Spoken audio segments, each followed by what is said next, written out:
Hello friends, কেমন আছেন সবাই? আশা করি সবাই খুব ভালো আছেন। আজ আবার চলে এসেছি একটি নতুন রেসিপি নিয়ে, আলু পটল রসা। তো চলুন দেখে নিই কীভাবে বানাচ্ছি। ভিডিওটি স্কিপ করবেন না, পুরোপুরি দেখবেন, নাহলে কিন্তু কিছু বুঝতে পারবেন না। একটা কড়াই বসিয়ে নিয়েছি আর তাতে দিয়ে দেবো পরিমাণ মতো তেল। তেল গরম হয়ে গেলে তাতে দিয়ে দেবো কুচানো পেঁয়াজ আর দেবো চেরা কাঁচা লঙ্কা দিয়ে একসঙ্গে ভালো করে একটু নাড়িয়ে নেবো কিছুক্ষণ। এবার এর মধ্যে দিয়ে দেবো 1 চামচ মতো আদা রসুনের পেস্ট দিয়ে একসঙ্গে ভালো করে মিশিয়ে নেব। মেশানো হয়ে গিয়েছে। এবার দেবো আগে থেকে কেটে রাখা আলুগুলো দিয়ে একসঙ্গে ভালো করে 1 থেকে 2 মিনিট কষিয়ে নেব। আমার 1 থেকে 1.5 মিনিট কষানো হয়ে গিয়েছে। এবার এর মধ্যে দিয়ে দেবো কেটে রাখা পটলগুলো আর দেবো 1 চামচ মতো লবণ দিয়ে একসঙ্গে ভালো করে মিশিয়ে নেব।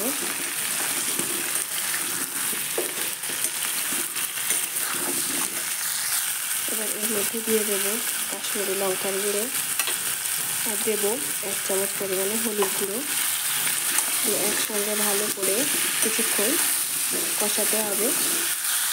এভাবে কিছুক্ষণ কষিয়ে নেওয়ার পরে ঢাকনা দিয়ে লো ফ্লেমে কিছুক্ষণের জন্য রেখে দেব। ফিরে এলাম কিছুক্ষণ বাদে। এবার ঢাকনাটা খুলে দেবো, দিয়ে একটু নেড়ে দেব।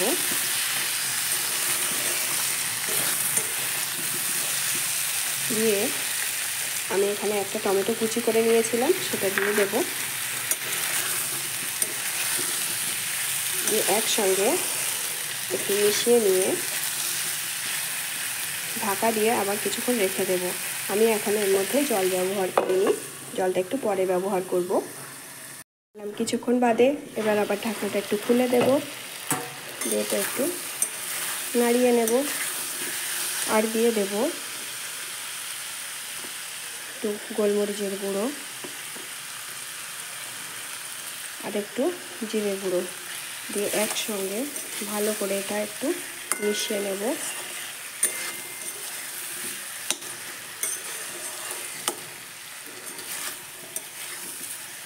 মিশিয়ে নিয়ে এর মধ্যে দিয়ে দেব 1 কাপের মতো গরম জল।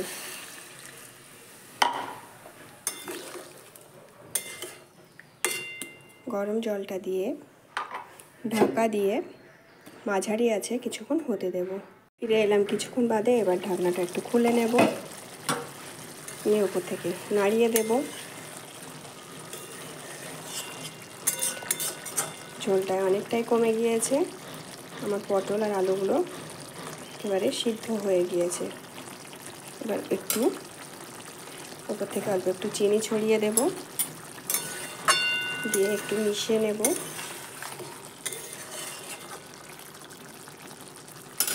দিয়ে ঢাকা দিয়ে 30 সেকেন্ড মতো লো ফ্লেমে হতে দেব। ফিরে এলাম 30 সেকেন্ড বাদে। ঢাকনাটা একটু খুলে নেব, দিয়ে একটু নেড়ে দেব। আমার রান্নাটা হয়ে গিয়েছে। এবার গ্যাসের আঁচটা বন্ধ করে ঢাকনা দিয়ে কিছুক্ষণ রেখে সার্ভ করে আপনাদের দেখিয়ে দেব। এটি হয়ে গিয়েছে আমার আলু পটল রসা। আর আমার ভিডিওটি যদি আপনাদের ভালো লেগে থাকে, লাইক কমেন্ট সাবস্ক্রাইব করতে ভুলবেন না যেন। আজ এই পর্যন্ত, দেখা হচ্ছে একটা পরবর্তী নতুন ভিডিওতে। ভালো থাকবেন সকলেই।